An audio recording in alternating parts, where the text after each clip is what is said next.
Türkiyədə baş verən hadisələrə münasibət öyrəndik. Son günlər Türkiyədə baş verənlərlə bağlı fikirləriniz nədir? Orada fikirlərim yoxdur. İzləyirik də sosial şəbəkələrdən, amma Rəcəb Tayyib Ərdoğanı istəyirlər devirmək, amma o yaxşı nəticələnməyəcək Türkiyə xalqı üçün. Ona görə Ərdoğan, yenə də Rəcəb Tayyib Ərdoğan olması daha yaxşıdır Türkiyə üçün və Azərbaycan üçün daha yaxşıdır siyasətimiz üçün. Çox yaxşıdır. Gənclər öz haqlarını tələb edirlər, küçələrə axışırlar. Hər şeyin gözəl olmağını istəyirlər. Gənclərin həyatı qaralmağını istəmirlər. Ona görə haqlarını tələb edirlər.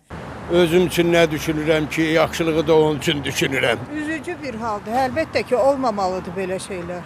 Heç bir anlayışım yoxdur. Axır vaxtda televizora baxmıram, bilmirəm. Sizcə son illər Türkiyədə azadlıq və demokratiya baxımından irəliləyiş var, yoxsa geriləmə var? İrəliləmə var, geriləmə yoxdur ki. Geriləməni biz görə bilmərik, ancaq irəliləməni görə bilirik. İnkişafı görə bilirik Türkiyədə. Türkiyənin Avropada yürütdüyü siyasətlər. Siyasətlər elə hər şeyi göstərir də ki, siyasətlər... Ölkə daxili azadlıq, demokratiya baxımından. Amma biz orada yaşamırıq ki, biz Azərbaycanda yaşayırıq, ona görə biz onlara deyə bilmərik. Biz ancaq Azərbaycan onlara deyə bilərik. Türkiyədə onlara deyə bilmərik ki, o Türkiyədə yaşayanlar daha yaxşı fikir bildirə bilərlər onunla bağlı.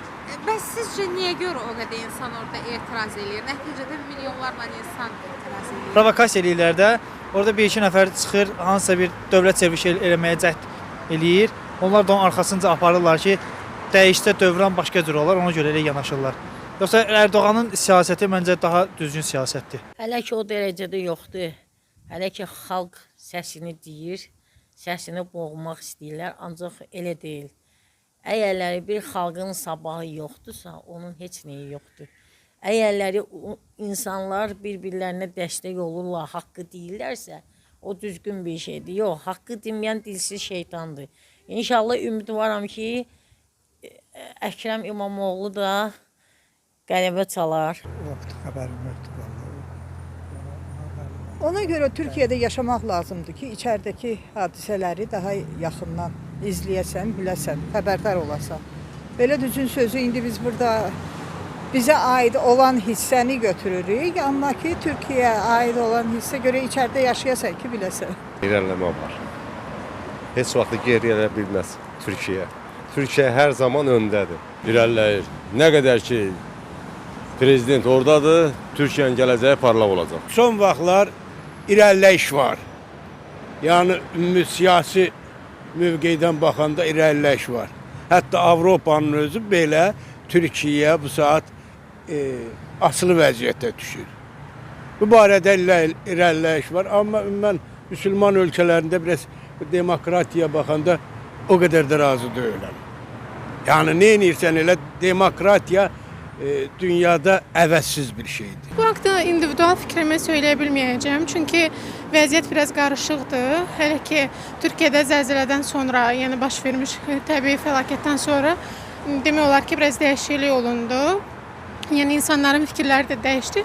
Lakin ümumi baxanda Türk dünyasının inkişafı cəhətdən təbii ki, həm siyasi, həm ictimai cəhətdən məncə irəliləmə var, nəinki geriləmə. Türkiyədə kimi dəstəkləyirsiniz? Rəcəb Tayyib Ərdoğanı dəstəkləyirəm. Nəyə görə dəstəkləyirsiniz? Çünki Azərbaycanın bu müharibə şəraitində olan vaxtlarda bizə çox dəstək olublar. Həm mənəvi, həm maddi cəhətdən belə dəstəklər çox olduğuna görə Rəcəb Tayyib Ərdoğanı dəstəkləyirəm. Əkrəm İmamoğlu'nu dəstəkləyirəm ki, çünki Ərdoğanın neçə illərdir hakimiyyətdədir. Cəmaatın da gözü alışıb, yorulubdur. Təzə bir kadr görmək istəyir. Gənclərə vermək lazımdır.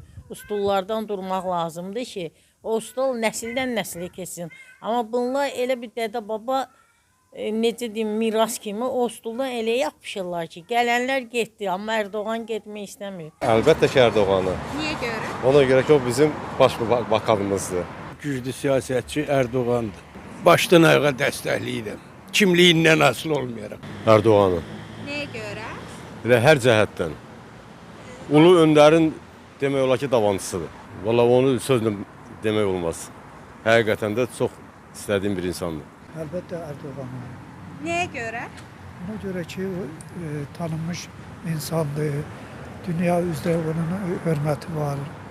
Onlar tanınmış bir insandır da o. Ən azından müharibə vaxtı bizə arxada ayaq çıxdı. Ümumiyyətlə Türkiyə ilə bağlı qardaş ölkə olduğu üçün müsbətdir. Çünki siyasət olaraq Azərbaycanla daha çox uzlaşdığı üçün müsbət yəni düşüncədəyəm və Ərdoğanı dəstəkləyirəm. Siyasətini.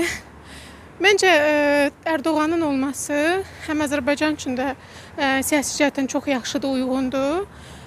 Həmçinin də Türkiyənin özü üçün. Əziz və dəyərli Kanal 13 izləyiciləri, bizi izlədiyiniz üçün təşəkkür edirik. Videonu bəyənib paylaşmağı, kanala abunə olmağı unutmayın.